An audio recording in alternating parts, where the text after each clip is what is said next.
नहीं है। ये पैसा, ये मालोज़र, ये बहुत दौलत, ये सारा कुछ अल्लाह रब्बुल इज़्ज़त की अता है, अल्लाह पाक ने दिया है। अल्लाह ताला मज़ीद आपको अता फरमाए, जिनको अल्लाह ने दिया है, जिनको नहीं दिया परवरदिगार अपनी रहमत का सदका उनको भी अता फरमाए। लेकिन एक दिन दुनिया को छोड़ना है, ये यकीनन दुनिया को छोड़ना है।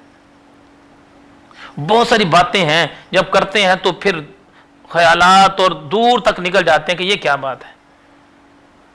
एक दफ़ा यहाँ जनाजा पढ़ाने के लिए गए तो छोटा बच्चा था 10-11 साल का, तो उसके बाप का जब जनाजा उठाया, अब जहाँ 11 साल के बच्चे का जनाजा, उसके बाप का जनाजा उठाया होगा तो यकीनन बच्चे के जज्बात क्या होंगे, तो दुखिए दा दर्द दुखिया जाने सुखिए नु की खबरां।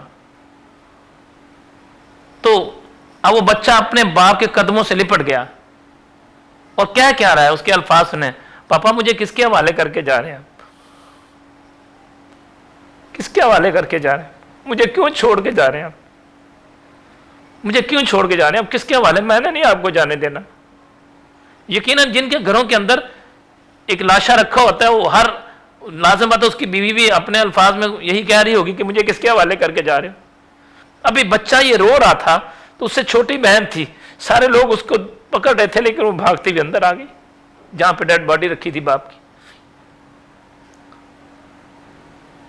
और जिंदगी में बहुत सारे सीन देखे हैं लेकिन ऐसे कम सीन देखने में आते हैं। एक पाँव को बाप के पाँव को बेटे ने पकड़ा था, दूसरे पाँव को बेटी ने पकड़ लिया।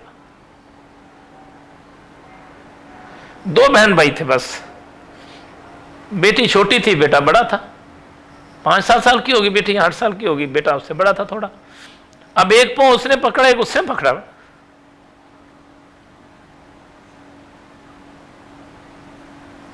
दोनों के एक अल्फाज, पापा किसके हवाले करके जा रहे हैं। और चंद दिनों के बाद ईद थी, बकरा ईद, तो उसके अल्फाज सुनने बेटी के, पापा भी तो आपने मुझे कहा था मैंने आपको सूट दिलाना है। सोचो जरा, औलाद बच जाएगी या कहीं पर माँ बाप बच जाएंगे, कहीं पर जवान बेटा चला जाएगा, बूढ़े माँ बाप बच जाएंगे, कहीं पर बूढ़े माँ बाप चले जाएंगे, जवान बेटा बच जाएगा, ये निज़ाम है ज़िंदगी। कहीं पर छोटा बच्चा बच जाएगा, माँ चली जाएगी, ये अल्लाह ताला का बनाया हुआ एक निज़ाम है। लेकिन इस बात करने का मकसद फ़कत ये है हमने क्या तैयारी की है अपनी आखिरत की, क्या तैयारी की है हमने, क्या नमाजें हमने पूरी पढ़ी हैं, कितनी नमाजें हमने छोड़ी ज़िंदगी में।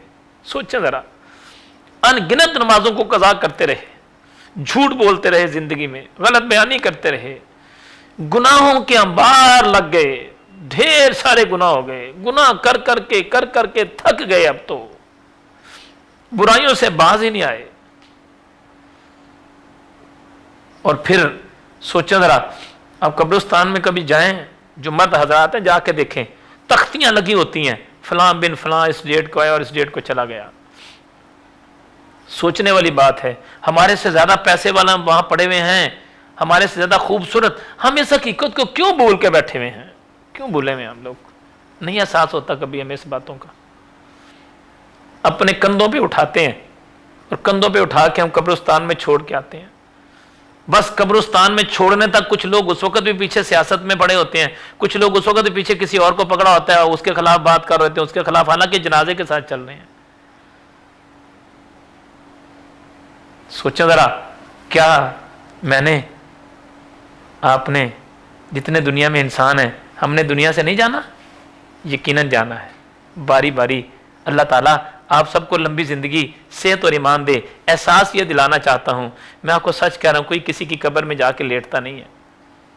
बेटा अपने बाप से बड़ा प्यार करता है, लेकिन उसे कहा जाए कि एक रात अपने बाप की कब्र पर बैठ के कुरान पढ़ो तो नहीं पढ़ता वो। भाई अपने भाई से बड़ा प्यार करते, उसे कहा जाए तेरा भाई दुनिया से चला गया, रात इसकी कब्र पे बैठ के कुरान पढ़ो, नहीं पढ़ते वो लोग। शायद कोई लाखों में एक होगा, शायद कोई लाखों में एक रात को पढ़ ले तो कुछ नहीं कह सकते। अपना हिसाब खुद ही देना है। ये माल अभी मरने की देर होगी, वो कहेगा मेरा है, वो कहेगा मेरा है, वो कहेगा मेरा है, बीवी कहेगी मेरा है, बच्चे कहेंगे मेरा है, माँ बाप कहेंगे मेरा है, बहन भाई कहेंगे मेरा है, गवर्नमेंट कहेगी तुम्हारा नहीं है। मतलब सारी बातें आपके सामने हैं। मेरा ख्याल है कोई ऐसी बात नहीं होती जो खानदानों में नहीं देखने में आती।